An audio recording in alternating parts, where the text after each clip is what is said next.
कहानी शुरू होती है एक ट्राइब यानी कबीले को दिखाते हुए। ये लोग स्नो माउंटेन्स पर रहते थे और जंगली हाथियों का शिकार किया करते थे। वो जंगली हाथी पहाड़ों पर काफी कम आया करते थे और सम टाइम तो वो बिल्कुल भी नहीं आया करते थे, जिसकी वजह से इन कबीले वालों को भूखा मरना पड़ता था। और इस बात को लेकर सब कबीले वाले काफी अपसेट होते हैं। वहाँ पर एक सीनियर लेडी होती है और सब कबीले वाले उसे माँ कहते हैं। माँ के पास ये एबिलिटी थी कि वो सॉल से बातें किया करती थी। असल में उन्हें एक लड़की मिलती है। इस लड़की का नाम एवरेट होता है और कबीले का एक लड़का जिसका नाम डिले होता है। डिले एवरेट को काफी लाइक करने लग गया था। डिले के फादर के पास एक व्हाइट रॉड भी था, क्योंकि जब भी वो लोग शिकार पर जाया करते थे सबसे पहले वो ही शिकार किया करते थे। डिले के फादर डिसाइड करते हैं कि वो एक जर्नी पर जाएंगे। फिर एक रात वो अपने फ्रेंड को कहते हैं कि मुझे जाना पड़ेगा, लेकिन तुम मुझसे प्रॉमिस करो कि इस बारे में कोई भी बात तुम किसी को नहीं बताओगे और ना ही ये रीजन बताओगे कि मैं यहाँ से क्यों गया हूँ। वो अपना व्हाइट रॉड अपने फ्रेंड को देकर वहाँ से निकल जाते हैं। डिले के फादर के जाने के बाद सब लोग डिले को काफी परेशान करने लगे थे कि तुम्हारे फादर भाग गए हैं, क्योंकि सब समझ रहे थे कि उसके फादर डर कर भाग गए हैं, मगर रियलिटी कुछ और ही थी जो कोई भी नहीं जानता था सिवाय उनके फ्रेंड के। एवरेट और डिले दोनों खुद को काफी अकेला फील करते हैं और उन्हें किसी के सहारे की जरूरत होती है, तो उन दोनों की फ्रेंडशिप हो जाती है। टाइम गुजरने के साथ साथ वो एक दूसरे को पसंद करने लगे थे। काफी साल गुजर चुके थे। एवरेट और डिले भी अब बड़े हो चुके थे। एक बार फिर से वो जंगली हाथी इनके इलाके में आते हैं। ये फैसला किया जाता है कि जो सबसे पहले शिकार करेगा उसकी शादी एवरेट से करवा दी जाएगी और वो व्हाइट रॉड भी उसे मिल जाएगा और तो और उसे कबीले का लीडर बना दिया जाएगा। एवरेट डिले से कहती है कि चलते हैं हम यहाँ से, भी हम शादी कर लेंगे। डिले कहता है कि नहीं, मैं नहीं भागूंगा जैसे मेरे फादर भाग गए, और देखना मैं ही जंगली हाथी का शिकार करूंगा और तुमसे ही शादी करूंगा। सब कबीले के लोग जंगली हाथियों का शिकार करने के लिए चले जाते हैं। एक काफी बड़े जंगली हाथी को वो एक जाल में फंसाने में कामयाब हो जाते हैं, लेकिन वो हाथी रस्सियों को तोड़कर भाग जाता है, लेकिन स्टील जाल उसकी बॉडी में फंसा हुआ था। सारे कबीले वाले उस जाल को पकड़ लेते हैं। हाथी तेजी से भाग रहा होता है और सबको जाल छोड़ना पड़ता है। सिर्फ डिले का हाथ ही अब तक जाल में अटका हुआ था। हाथी डिले को घसीटते हुए माउंटेन्स के टॉप पर ले आता है। वहाँ पर लाकर वो हाथी डिले पर अटैक कर देता है, लेकिन डिले उस हाथी को एक रॉड मारता है जिससे उसे कोई भी फर्क नहीं पड़ता और वो एक बार फिर से डिले पर अटैक कर देता है। फिर डिले एक और रॉड उस हाथी को मारता है और इस बार वो हाथी मर जाता है। इतनी ही देर में सारे कबीले वाले भी वहाँ पर पहुँच जाते हैं। वो देखते हैं कि डिले ने अकेले ही इतने बड़े हाथी को मार डाला है। ये देखकर सब लोग काफी खुश होते हैं। डिले को वो व्हाइट रॉड दे दिया जाता है और फैसले के अकॉर्डिंग एवरेट उसे सौंप दी जाती है और डिसाइड किया जाता है कि इन दोनों की शादी होगी। लेकिन डिले एक बात को सोचकर काफी वरिड होता है, क्योंकि सब सोच रहे थे कि डिले ने जाल को नहीं छोड़ा था, लेकिन रियलिटी तो ये थी कि उसने भी जाल छोड़ दिया था। वो तो उसका हाथ उसमें अटका रहा। इसी वजह से वो उस व्हाइट रॉड को रिटर्न कर देता है। वो एवरेट को कहता है कि मैंने उस हाथी को नहीं मारा है, बल्कि वो मेरे रॉड में अटक गया था और इसीलिए मैंने वो व्हाइट रॉड रिटर्न कर दिया है। उस व्हाइट रॉड को उसने छोड़ दिया, इट्स मीन कि उसने एवरेट को छोड़ दिया, क्योंकि एवरेट उसी को मिलती जिसने हाथी का शिकार किया। इस बात से एवरेट उससे नाराज हो जाती है और उन दोनों में सेपरेशन हो जाती है। नो डाउट वो दोनों एक दूसरे से बहुत प्यार करते थे, मगर वो ट्रेडिशन से कनेक्टेड थे। उसी रात कुछ घोड़े पर सवार लोग उनके कबीले पर अटैक कर देते हैं और कबीले के काफी मेल्स और फीमेल्स को प्रिजनर बनाकर अपने साथ ले जाते हैं और उन प्रिजनर्स में एवरेट भी शामिल थी। लेकिन डिले और उसके कुछ साथी बच जाते हैं। डिले कहता है कि मैं अपने कबीले के लोगों और एवरेट को बचाकर जरूर वापस ले आऊंगा। डिले का साथी बोलता है कि उन खतरनाक माउंटेन से कोई भी वापस नहीं आता। डिले कहता है कि जिन लोगों ने अटैक किया है वो भी तो वहीं से आए थे। वो डिसाइड करता है कि मैं उनका पीछा करूंगा। इसके बाद डिले उन लोगों और उनके घोड़ों के पैरों के निशानों को फॉलो करते हुए आगे बढ़ता है। डिले के साथ उसके कुछ साथी भी होते हैं, लेकिन जो उनकी जर्नी थी वो काफी टफ थी और तो और खुद को और उन लोगों की जान बचाकर वापस आना काफी डिफिकल्ट था। लेकिन डिले और उसके साथी किसी भी चैलेंज को एक्सेप्ट करने के लिए तैयार थे, क्योंकि उन्होंने अपने लोगों को सही सलामत वापस लेकर आना था। वो कॉन्टिन्यूसली दिन रात अपने सफर में ही गुजारते हैं।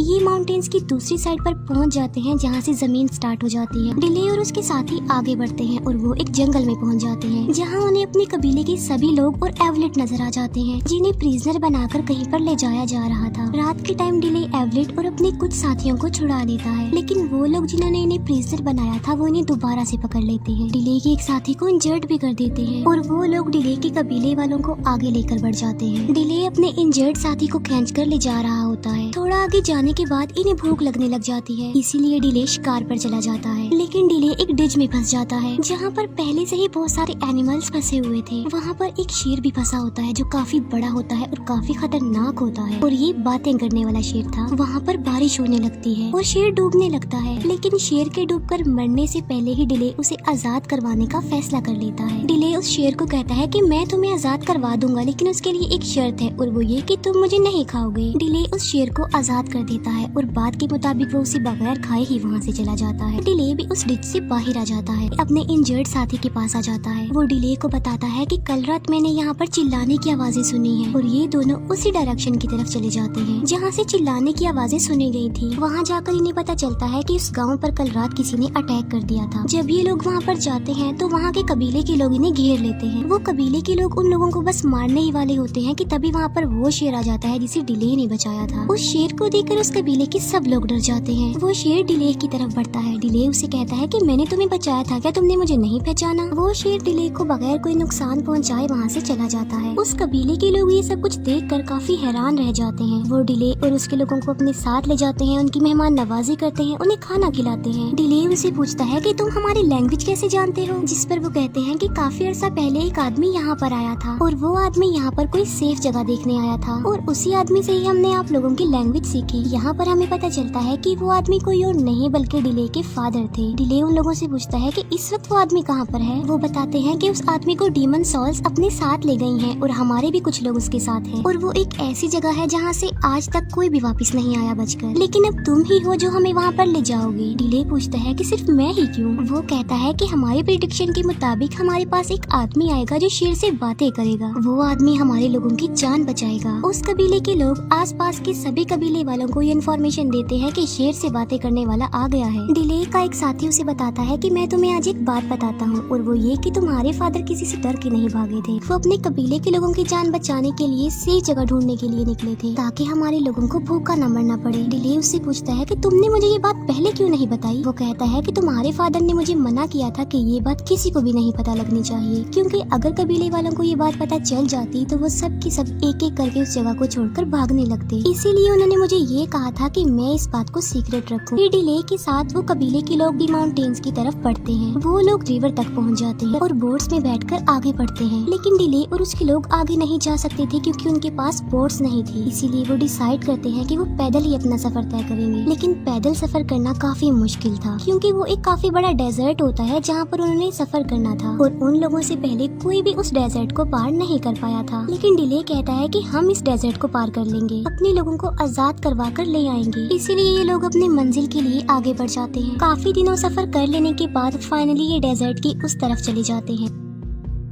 ये देखते हैं कि वहाँ पर काफी बड़े बड़े पिरामिड्स बनाए जा रहे हैं। लोगों को गुलाम बनाकर यहाँ लाने का मकसद ये है ताकि उनसे काम लिया जा सके पिरामिड्स बनाने में। वहाँ पर उन लोगों की तादाद भी बहुत ज्यादा होती है और उनके गुलामों की तादाद उनसे ज्यादा होती है। ये लोग अपने लीडर को गॉड कहते हैं। ये लोग अपने बारे में कहते हैं कि ये लोग आसमान से उड़कर आए हैं। उनका गॉड कभी भी उनके सामने अपना फेस रिवील नहीं करता, बल्कि वो हमेशा पर्दों में रहता है। इनका गॉड बस अपने लोगों को ऑर्डर्स देता है। उन ऑर्डर्स में एक ये भी कि इन गुलामों से जल्दी काम करवाओ। डिले और दूसरे कबीले का सरदार जो कि डिले का साथ देने के लिए यहाँ पर आया था, ये दोनों मिलकर गुलामों के टेंट में चले जाते हैं। इन लोगों के सामने एक आदमी को लाया जाता है जो कि ब्लाइंड था। वो आदमी डिले को बताता है कि 3 में से सिर्फ एक गॉड ही जिंदा रह गया है। डिले पूछता है कि उसे कैसे मारा जा सकता है। वो कहता है कि गॉड डरता है एक ऐसे इंसान से जिसकी बॉडी पर एक खास किस्म की निशानी होगी, और वो निशानी ऐसी है जैसे आसमान पर दिखने वाले विजिबल निशान होते हैं। प्रेडिक्शन के मुताबिक वो आदमी सब कबीले वालों को, सब गुलामों को बचाएगा। डिले से पूछा जाता है कि क्या तुम्हारी बॉडी पर ऐसा कोई निशान है? इस बात का डिले कोई आंसर नहीं करता। डिले को यहाँ पर ये भी पता चल जाता है कि उसके फादर की डेथ हो गई है और उन लोगों ने ही उन्हें मारा है जो उसके कबीले वालों को गुलाम बनाकर यहाँ पर लेकर आ गए हैं। इसके बाद डिले और उसका साथी अपने लोगों के पास आ जाते हैं, लेकिन वो कुछ लोगों की नजरों में आ चुके थे और उन लोगों के बीच में फाइट हो जाती है। इस फाइट में डिले का साथी मारा जाता है। मरने से पहले वो डिले के फादर का व्हाइट रॉड डिले को दे देता है और अब डिले सबका रेवेंज लेना चाहता है। चाहता है। वो सब लोगों की जान बचाना चाहता है, उन्हें आजाद करवाना चाहता है। कुछ लोग देखते हैं कि एवरेट के हाथ पर चोट के निशान हैं और ये निशान बिल्कुल वही आसमान पर दिखने वाले विजिबल निशानों की तरह थे, यानी प्रेडिक्शन के मुताबिक वो निशानी एवरेट में पाई गई। उन निशानों को देखकर सब लोग काफी डर जाते हैं। एवरेट को वो लोग अपने गॉड के पास लेकर जाते हैं, क्योंकि जिसके हाथ पर भी वो निशान होंगे वो लोगों को बचाएगा, उन्हें आजाद करवाएगा। वहाँ के लोग अपने गॉड को बताते हैं कि यहाँ पर एक शिकारी भी आ रहा है इसके पीछे। सुबह को डिले और उसके लोग अपने लोगों के पास जाने के लिए मजदूर बन जाते हैं। डिले के लोग जंग का ऐलान कर देते हैं। वहीं पर जंगली हाथी भी होते हैं जो इधर उधर भागने लगते हैं और वहाँ पर हलचल मच जाती है। गॉड बोलता है कि एवलेट को बाहर ले जाओ, अगर इसके बावजूद भी वो लेबर ना रुके तो बेशक एवलेट को मार डालना। ऐसा ही किया जाता है और एवलेट को बाहर ले जाया जाता है,